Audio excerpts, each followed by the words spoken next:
The Draconid Council believed they had found the perfect tribute.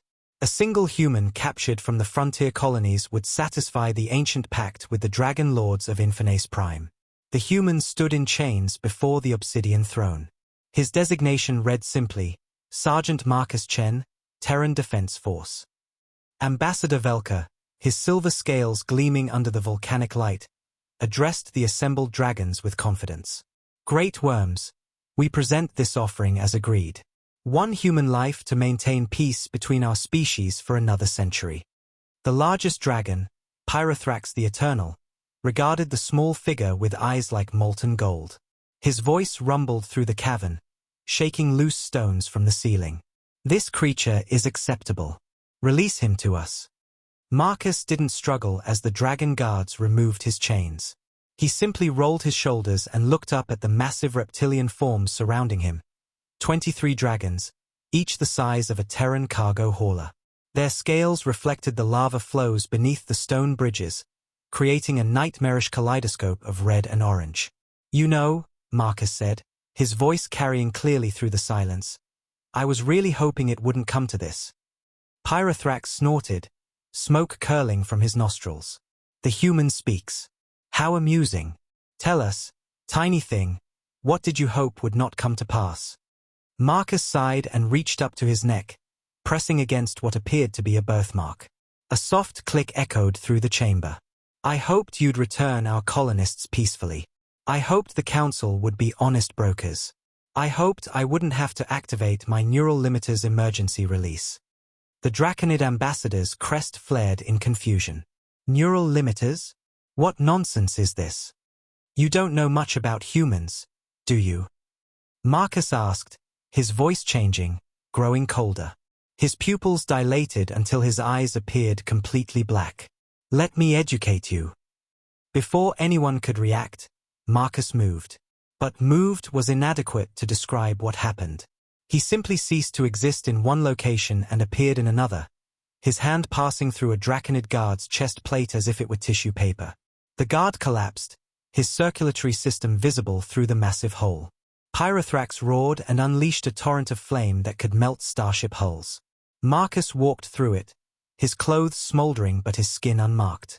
The neural limiters that restricted human combat personnel to safe operating parameters were designed for a reason. Evolution had made humans persistence hunters on a death world called Earth. Adrenaline, cortisol, endorphins, a nervous system that could be overclocked beyond biological safety limits. Muscles that, under extreme circumstances, could tear themselves from bone with their own strength. The human body was a weapon that could kill its user if pushed too far. The limiters prevented that. They kept soldiers sane, functional, capable of living normal lives. They kept humans human. Without them, something else emerged. Marcus caught a dragon's claw mid-swipe, his bones creaking but holding. He redirected the momentum, sending the 4-ton creature crashing into 2 others. His movements were too fast to follow. His reaction time operated in the millisecond range, where conscious thought became a hindrance rather than a help. A dragon's tail, moving like a whip, struck him in the ribs. The crack of breaking bones echoed through the chamber. Marcus couldn't slow. His adrenal glands were dumping enough combat stimulants into his bloodstream to kill a baseline human 3 times over. The pain was information, nothing more, filed away in a distant corner of his mind. Still capable of rational thought, he leapt 15 meters straight up, landed on Pyrothrax's neck, and began tearing through scales with his bare hands. The ancient dragon screamed, thrashing wildly. Marcus held on, his fingers finding purchase in wounds he created, his grip strong enough to bend steel. Stop! Ambassador Velka shrieked. In the name of the Council, cease this madness. The small part of Marcus that remained in control processed this request. The larger part, the part running on pure combat instinct and chemically enhanced aggression, wanted to continue until nothing in the chamber remained alive.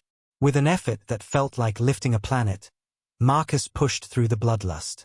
He released Pyrothrax and dropped to the ground, landing in a crouch. Blood dripped from his hands, some of it his own. 5 dragons lay dead or dying.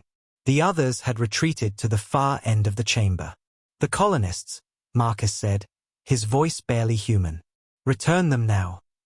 Pyrothrax, nursing his wounded neck, stared at the human with new understanding and ancient fear. Your species, you are all like this. Worse, Marcus replied, and it wasn't entirely a lie. He was enhanced, trained, conditioned, but every human carried the same potential for violence locked away in their DNA. The capacity for berserker rage, for fighting beyond injury, beyond reason, beyond death itself. The ones we send without limiters, he added. We call them Reapers. Would you like to meet one? The Dragon Lords exchanged glances, a silent communication passing between them.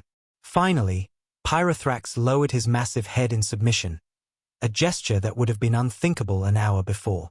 The colonists will be returned, the ancient dragon rumbled. And the pact is renegotiated. We will not demand tribute from Terror again. Marcus nodded slowly. His body was beginning to register the damage. Broken ribs, torn muscles, neural pathways burning from overuse. He had perhaps 20 minutes before the crash came, before his body's safety systems forced shutdown to prevent permanent damage.